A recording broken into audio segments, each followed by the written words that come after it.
আসসালামু আলাইকুম। না আমি আজকে এখানে এসেছি ওনার খোঁজ খবর নেওয়ার জন্য। তো তো রোমন ভাইরে ধন্যবাদ জানাই যে উনি ওই ব্যবস্থা করে দিয়েছেন। অল্প করে ডক্টরের সাথেও কথা হয়েছে। আমারই একটা মেসেজই থাকবে সবার কাছে যে এই জিনিসটাকে আমরা কেউই পলিটিক্যালিভাবে না দেখে আমরা সবাই জানি যে উনি দেশের জন্য কত কিছুই করেছেন। উনি এখন অসুস্থ। আমি এটাই আশা করব আর রিকোয়েস্ট করব সবাইকে যে জিনিসটাকে পলিটিক্যালিভাবে না দেখে সবাই ওনার জন্য দোয়া করুন যেন উনি তাড়াতাড়ি সুস্থ হয়ে যান।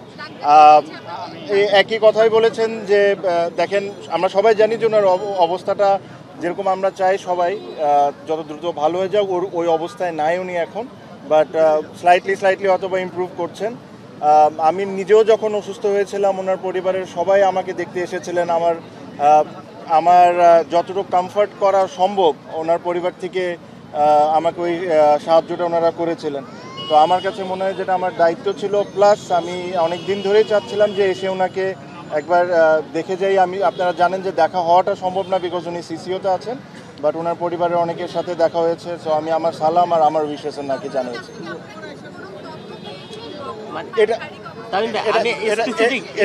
একটা প্রশ্নটা করি, সবাই বলতেছে স্থিতিশীল অপরিবর্তিত, মানে স্থিতিশীলতা আসলে কোন পর্যায়ে? এটা আমার চেয়ে ভালো মিল্লাত ভাই বলতে পারবেন, কারণ উনিও ছিলেন ডক্টরের সাথে। তো মিল্লাত ভাই আপনি একটু যদি বলেন। আমি এখন পর্যন্ত ম্যাডাম প্রথম দিন যে অবস্থায় ছিলেন তার চেয়ে ডেভেলপ করেছেন ইনশাআল্লাহ, এবং সেই ডেভেলপ স্থিতিশীলতা ওই